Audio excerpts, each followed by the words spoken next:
Hi you all, क्या हाल है आप सबके। I hope you all are doing really good. So आज हमारी ये GSTR1 की कंप्लीट फ्री कोर्स की सेकंड क्लास है, जिसमें आज हम देखेंगे कि आप क्रेडिट नोट कैसे डेटा एंट्री करोगे और उसकी फाइलिंग कैसे होती है और क्रेडिट नोट होता क्या है। सबसे पहले तो मैं बता दूं, क्रेडिट नोट मतलब कि भाई आप तब इशू करते हो जब आपके पास सेल्स रिटर्न आता है। और आसान भाषा में समझाऊं, मान लो आपने किसी को सेल किया और उसने वो गुड्स आपको पूरे वापस कर दिए और अपना उसको पैसा वापस चाहिए, तो ये हो गया सेल्स रिटर्न। बट इसको हम जीएसटी में कैसे शो करते हैं, इसकी एंट्री कैसे होती है, इसका क्या इम्पैक्ट पड़ता है हमारे रिटर्न फाइलिंग में, टैक्स फाइलिंग में, वो हम देखेंगे आज इस वीडियो में। So let's start the tutorial. GST की वेबसाइट पे आएंगे और लॉगिन करेंगे, रिटर्न डैशबोर्ड पे आएंगे यहाँ पे, एंड जिस भी मंथ का आपको फाइल करना है आप उस पर क्लिक करोगे। अच्छा, यहाँ पे मैं एक चीज आपको दिखाना चाहूंगी। जैसे मैंने सितंबर मंथ का क्लिक किया, अब मैं इसको सर्च करूंगी तो यहाँ पे आप देख सकते हो 3B का ऑप्शन आ नहीं रहा है। ये मेरे पास ना एक बार क्वेरी आई थी मेल पे, उन्होंने मुझसे ये चीज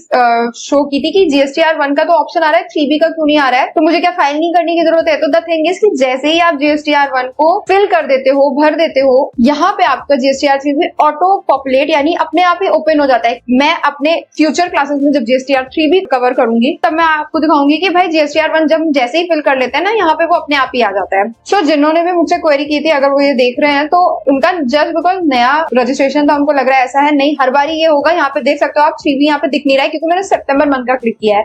सिंस सितंबर मंथ का अभी हम फाइलिंग नहीं कर सकते क्योंकि 22 सितंबर अभी चल रहा है, तो मैंने सिर्फ दिखाने के लिए आपको किया था। Now as you can see, हम ये वाला बॉक्स अपनी इस क्लास में कवर कर चुके हैं, B2C अदर्स, जिसमें मैं आपको पूरा फाइलिंग कैसे करते हैं, डेटा फाइलिंग, डेटा एंट्री सब कैसे करते हैं मैं बता चुकी हूँ। You can check out the video, you will get in this playlist. आज हम क्या कवर करेंगे, सेल्स रिटर्न, यानी कि सेल्स आपने किया और वो आपके पास वापस आ गया। So in that case you will issue credit note to your purchaser who has return the product.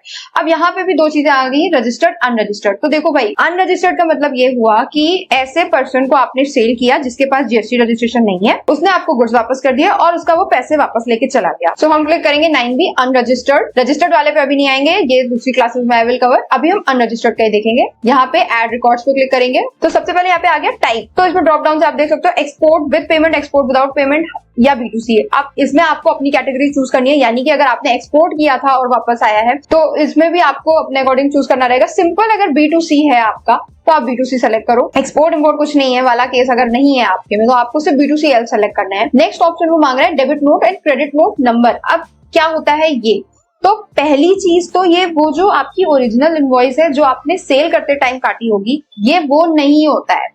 Debit note credit note number के लिए मैं आपको ना एक बार शो करूंगी एक क्रेडिट नोट का फॉर्मेट।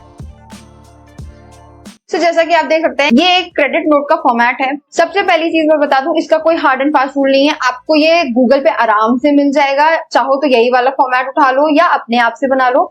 ये हम अपने रिकॉर्ड के लिए रखते हैं। क्यों रखते हैं, क्योंकि यहाँ पे हमें फीडिंग करनी होती है। So as you can see, मैंने ना ये बहुत ही बेसिक रखा हुआ है। यहाँ पे मैं अपनी कंपनी के ऑर्गेनाइजेशन की डिटेल्स रखती हूँ। फिर यहाँ पे आप देख सकते हो क्रेडिट नोट की डिटेल यानी डॉक्यूमेंट नंबर। अब यहाँ पे क्रेडिट नोट नंबर अलग मेंटेन करती हूँ मैं। जैसे फॉर एग्जांपल मैं कैसे मेंटेन करती हूँ, 2022-23 का चल रहा है तो सबसे पहले तो मैं डाल देती हूँ फाइनेंशियल ईयर, उसके बाद स्लैश लगा के मैं नंबर। अब ये जैसे इस मंथ की पहली क्रेडिट नोट है यानी पहला रिटर्न है तो 01/CN stands for credit note. अब यहाँ पे आप नेक्स्ट कॉलम देख सकते हो अगेंस्ट इनवॉइस। हाउएवर ये डेटा वहां मांग नहीं रहा है, लेकिन ये मैं अपने रिकॉर्ड के लिए कर रही हूँ। अगेंस्ट इनवॉइस मतलब कि भाई ये जो सेल रिटर्न आया है इसका ओरिजिनल इनवॉइस तो कोई होगा, वो इनवॉइस यहाँ पे डालने से पता है क्या होगा, आपको लेटर ऑन ना इजी रहेगा रिकॉर्ड फाइंडिंग में। अब यहाँ पे मैं एक चीज बता दूं, ये मेरा पूरा GSTR कोर्स विदाउट सॉफ्टवेयर वाला है, इसलिए ये सब चीजें मैं कवर कर रही हूँ। हाउएवर अगर आपके पास GST सॉफ्टवेयर है तो ऑफकोर्स इन सब की आपको अलग से एक्सेल शीट मेंटेन करने की जरूरत नहीं पड़ती, लेकिन ये कोर्स का मतलब ही है for fresher, and fresher never buy the heavy software and expensive software the moment they start working. And ये कोर्स ना either you are a professional and doing it for the client और you are doing it for yourself, दोनों के लिए बहुत ही useful होगा क्योंकि ये मैं दोनों को ही कवर करके रखूंगी कि भाई हाँ कैसे आपको करना पड़ता है। सो अब यहाँ पे ये क्रेडिट नोट का फॉर्मेट है, ये आपको अपने अकॉर्डिंग भी, जैसे यहाँ पे कंसाइनी वाली डिटेल आपको नहीं मेंशन करनी, आप मत करो, हटा दो। आपके में नहीं है शिपिंग और कंसाइनमेंट का कोई भी कनेक्शन, तो आप इसको हटाना चाहे तो आप हटा सकते हैं। Debit note is about purchase return, वो नहीं करेंगे हम कवर, यहाँ पे सिर्फ क्रेडिट नोट को ही रखेंगे ताकि हमारा वीडियो शॉर्ट रहे और टू द पॉइंट रहे।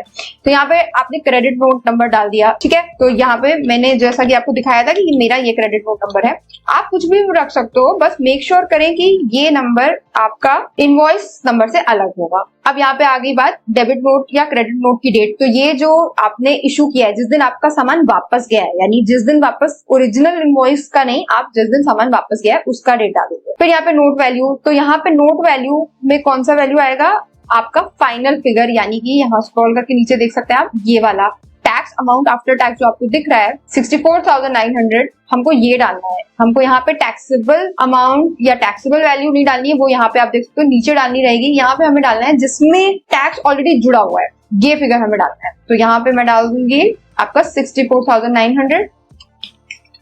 फिर नोट टाइप में आप डेबिट नोट, क्रेडिट नोट, तो हम यहाँ पे क्रेडिट नोट कवर कर रहे हैं। प्लेस ऑफ सप्लाई वही बायर का स्टेट, यानी कि जिसने आपको सामान वापस किया आप सेलेक्ट कर लो, और फिर यहाँ पे जिस भी परसेंटेज रेट में आपको फॉल कर रहा है उसके सामने आप वैल्यू डाल दो। अब ये तो हो गई डेटा फीडिंग की बात। अब मैं आपको एक चीज बताऊं यहाँ पे जो प्रैक्टिकली प्रॉब्लम होती है। फॉर एग्जाम्पल मैं इसके लिए एक इनवॉइस दिखाना चाहूंगी आपको। तो यहाँ पे आप देख सकते हो कि ये इनवॉइस है जिसमें 5 अलग तरह के गुड्स हैं, अलग अलग अमाउंट के हैं, अलग अलग क्वांटिटी के हैं। अब अगर इसकी मैं इनवॉइस वैल्यू की बात करूँ, यहाँ पे नीचे थोड़ा स्क्रॉल करके देखेंगे, तो मान लो ये पूरा का पूरा सामान आपने बेचा, पूरा का पूरा सामान वापस आ गया। नोट वैल्यू यानी कि जैसा कि मैंने आपको बताया आएगा 7176, यानी कि ये फाइनल ग्रैंड टोटल जिसमें टैक्स जुड़ा हुआ है, तो ये हम डाल देंगे 7176, ठीक। फिर आता है रेट 9% यानी 18%, तो हम यहाँ 18% वाले के सामने, ये रहा 18%, इसके सामने टैक्सेबल वैल्यू डालेंगे विच इज 6081.36, और आप देख सकते हो उसने अपने आप ही टैक्स का फिगर ले लिया। सो द थिंग इज, ये तो सिंपल था कि भाई पूरा का पूरा इनवॉइस रिटर्न कर दिया। अब यहाँ पे क्वेश्चन ये आएगा कि अगर मान लीजिए आपने जो बिल इशू किया था, फॉर एग्जांपल यही वाला बिल, तो अब यहाँ पे ना 5 प्रोडक्ट्स हैं, तो इसमें से अगर आपके परचेजर ने सिर्फ एक, ये वाला सबसे ऊपर वाला सामान वापस किया, तो डेटा एंट्री कैसे करेंगे भाई? वेरी ऑब्वियस, तब हम ये वाला जो अमाउंट है, रेट जो आप देख सकते हैं 1562, हम इसी को ही वहां पे मेंशन करेंगे। कैसे करेंगे आप देख लो, टैक्सेबल फिगर अलग दिया हुआ है which is 1323, और टैक्स लगा के फिगर which is this 1562, ये आप दोनों फिगर मेंशन कर दोगे। सिंपल, मैं एक बार इसकी भी डेटा एंट्री करके आपको दिखा देती हूँ। तो हम यहाँ पे ये रखेंगे debit note, credit note number, date, ये तो मेंशन कर लेंगे आप। नोट वैल्यू विल बी 1562, जो कि आप बिल में देख सकते हैं। यहाँ पे फाइनल अमाउंट, टैक्स लगा हुआ अमाउंट। फिर यहाँ पे नीचे स्क्रॉल करके टैक्सेबल वैल्यू में हम मेंशन करेंगे 1323.73, और रेट क्या रहेगा 18%। तो ये आप अपने हिसाब से यहाँ पे मेंशन कर लेना। यहाँ पे मैं डाल देती हूँ 1323.73।